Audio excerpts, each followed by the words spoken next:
Halo Bunda, menjaga kesehatan bagi ibu hamil dan janin sangat penting ya. Rasanya ingin selalu memberikan kenyamanan pada bayi agar dapat lahir dengan sehat dan bugar. Meski begitu, ada banyak hal yang perlu Bunda pahami dan waspadai loh di masa kehamilan. Apakah di antara Bunda pernah mendengar parasit toksoplasma? Apa ya yang terjadi bila toksoplasma menginfeksi ibu hamil? Yuk pahami sedikit parasit ini terlebih dahulu secara sederhana. Toksoplasma atau nama lengkapnya Toxoplasma gondii adalah organisme kecil yang menyebabkan penyakit infeksi bernama toksoplasmosis. Toksoplasma ini adalah parasit yang dapat disebarkan dari hewan ke manusia. Toksoplasma juga dapat diinfeksikan antar manusia. Tapi, kasus ini biasanya hanya ditemukan pada ibu hamil kepada janin, transfusi darah, dan transplantasi organ tubuh. Daur hidup dan penyebaran toksoplasma pada makhluk hidup termasuk manusia sebenarnya cukup sederhana.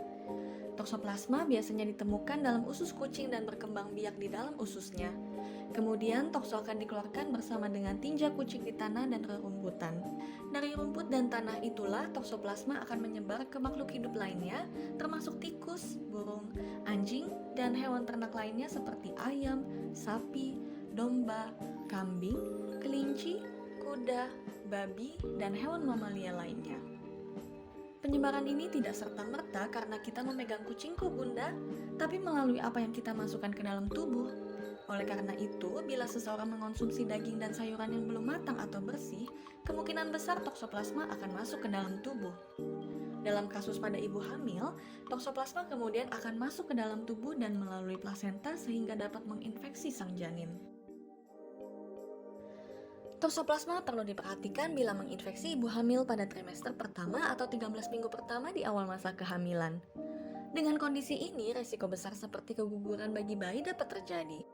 Sementara gangguan lainnya bila janin terlanjur terinfeksi diantaranya adalah bisa menyebabkan gangguan penglihatan, gangguan pendengaran, infeksi otak yang mempengaruhi ukuran otak seperti hidrosefalus atau kondisi kepala yang lebih besar, dan mikrosefalus atau kondisi kepala yang lebih kecil, serta menurunnya daya psikomotorik dan intelektual. Sementara bila terinfeksi di trimester akhir, janin biasanya akan lahir tanpa gejala, namun akan mulai terlihat beberapa gangguan beberapa hari setelah kelahiran. Namun Bunda tidak perlu khawatir mengenai parasit ini.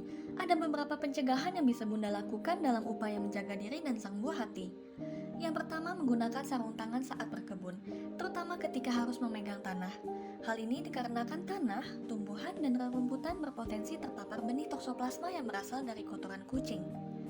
Lalu, sebaiknya menghindari mengkonsumsi daging mentah atau daging yang belum seutuhnya matang. Sehingga dalam mengonsumsi, daging harus matang secara keseluruhan untuk mematikan organisme yang masih hidup pada daging tersebut. Jangan lupa juga untuk mencuci dengan bersih sayuran dan buah-buahan sebelum dikonsumsi, terutama bila akan dikonsumsi secara mentah karena memiliki potensi terpaparnya toksoplasma. Selain itu, setelah memasak makanan dengan menggunakan daging mentah, cuci seluruh perabotan masak hingga bersih. Bunda juga perlu mencuci tangan baik sebelum dan sesudah mengonsumsi makanan untuk menjaga kehigienisan. Bunda juga perlu menghindari meminum susu non-pasteurisasi atau susu murni yang langsung didapat dari perahan kambing dan sapi. Susu harus terlebih dahulu melalui tahap pemanasan untuk mematikan organisme berbahaya.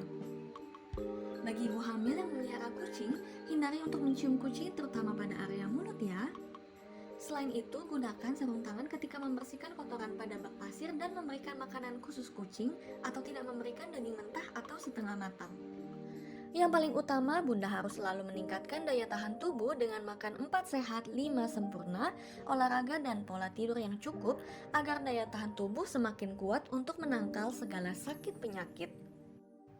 Sebarkan video ini juga kepada kerabat dan sahabat yang akan melakukan program kehamilan ya Bunda. Edukasi di masa kehamilan penting untuk diketahui dan diterapkan. Salam sehat!